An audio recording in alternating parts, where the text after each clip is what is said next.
a guerra da Ucrânia e o que está acontecendo agora no Iêmen provou um negócio. Você quer ver que interessante, Rubem? A gente tem que colocar duas coisas. Por um lado, a marinha da Rússia impede a Ucrânia de usar o Porto de Odessa. Isso é um fato. Eles falam que estão com um corredor lá, que lá passa o que o russo deixa passar. Essa é que é a verdade. Mas, por outro lado, a marinha russa, ela tem muita dificuldade de operar com as forças de superfície na parte oeste do Mediterrâneo, por causa do alcance dos mísseis e drones da Ucrânia. Então, o que isso está mostrando? Que as forças de superfície hoje, elas estão sob uma ameaça muito grande. Não adianta você investir bilhões, a gente está esperando, a gente já sabe que vai acontecer mais cedo ou mais tarde, pode não ser agora, mas daqui a 5, no máximo 10 anos, vai ter um navio americano levar uma ribombada ferrada, ou no Oriente Médio ou na China. Isso vai acabar acontecendo. Então teve uma transformação de 5 anos para cá, 10 anos para cá, não sei, muito grande. Houve uma mudança, Rubem, em termos de diminuição da assimetria. Porque antigamente você tinha uma marinha, você fazia o que você queria com ela. Você encostava no litoral, né? Aconteceu, o vietnamita mesmo. O americano encostava no litoral, fazia o diabo lá. Hoje já não é assim. Você encosta uma marinha no litoral do Iêmen. Você acha que vão chegar muito perto? Complicado. O Iêmen sequestrou 3 navios e, por enquanto, está por isso mesmo. No Líbano, a fragata Hanit, corveta Hanit, chegou perto do Líbano em 2026, tomou mecha, não afundou por pouco. Então, eu acho que teve uma transformação das marinhas que a gente não sabe. Que eu acho que no futuro, o que vai contar não é o tamanho da frota, você tem uma frota grande, é a capacidade que a sua frota tem de suportar, prever ou evitar esse tipo de danos, seja através de contramedidas de guerra eletrônica ou de a própria proteção física, o que é que seja. Mas hoje em dia uma frota significa um número maior de alvo. Então, assim, para situar tecnologicamente, é esse o patamar que nós estamos hoje aí, e que eu não sei para onde vai daqui para frente. Só sei o seguinte, aquela coisa de frotas da Segunda Guerra Mundial eu já não acredito mais, não. Não, é verdade. Perfeitamente. É uma mudança de paradigma total. É uma mudança de paradigma total. Tudo que é visto, tudo que é de superfície, e está sofrendo com esse tipo de problema. Veja a própria potente marinha russa, como efetivamente é tolhida em certos pontos. E a Rússia, eu tenho falado, eu vou fazer outra live essa semana, sobre algo que eu chamo, foi até eu conversando com o Wellington, chegamos a essa conclusão, que o hat-trick desse momento de conflagração mundial que nós estamos tendo aqui, a gente pode colocar a guerra da Ucrânia, a situação de Israel. Eu acho que Taiwan, Formosa já entrou em banho-maria, porque não há condição. O próprio Estados Unidos sabe que não tem a mínima condição, porque a única coisa que a China precisa fazer é fazer um bloqueio. É uma ilha de 33 mil quilômetros quadrados, não tem muito o que se fazer. Mas o hat-trick vem no Ártico. Eu vou adiantar para vocês que é o seguinte, existe um conselho do Ártico. 60% da costa do Ártico é russa. 60% da população que vive, pouca população que vive no Ártico é russa.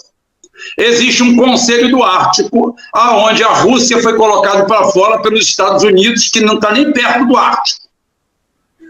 Não. Outra, só quem consegue navegar de verdade ali no Ártico são quebra-gelos.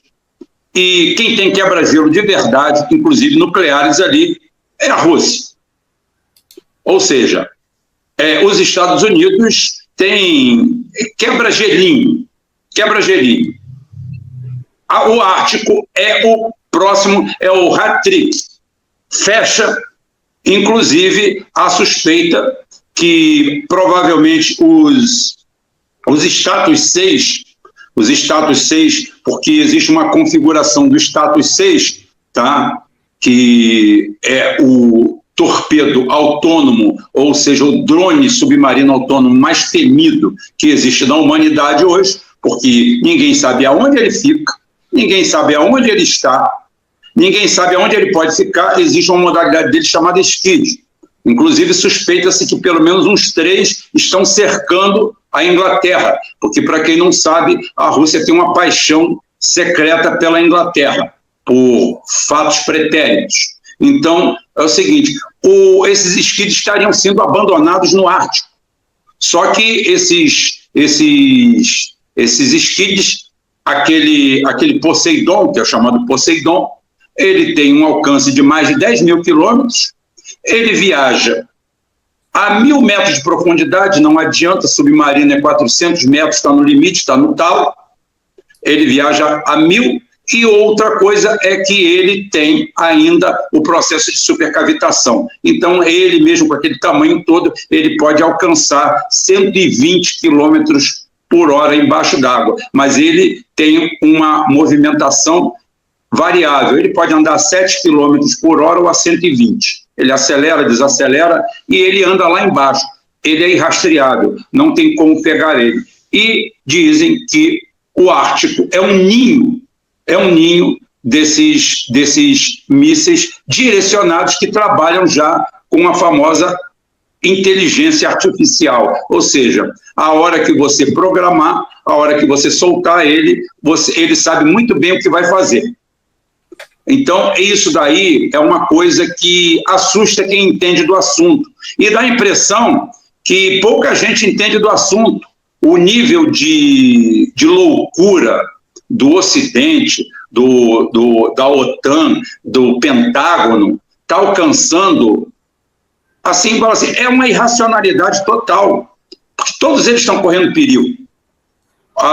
Os Estados Unidos, depois da queda, eu sempre falei que o Muro de Berlim, apesar de ter sufocado economicamente, quase ter destruído a Rússia, caiu em cima da cabeça do Ocidente, porque você mesmo, comandante, ainda estava nativa, provavelmente nessa época, vê que é o seguinte, até o fim da Guerra Fria, tecnologicamente, Estados Unidos e Rússia, ou China, ou União Soviética, era pau a pau. Tá? Era de um lado a cortina de ferro, um lado e outro. Era uma coisa pau a pau, tecnologia. De lá para cá, simplesmente, a única coisa que o Ocidente sabe fazer é torrar dinheiro. Torrar dinheiro e fazer militar trans. Tá? Só isso. Porque enquanto do outro lado do muro continuou o negócio a todo vapor, os caras deitaram nos louros. E, efetivamente, a gente pergunta qual, apesar do gasto absurdo, que beira agora 900 bilhões de dólares por ano só do Pentágono dos Estados Unidos, o que eles produziram de arma nesse tempo?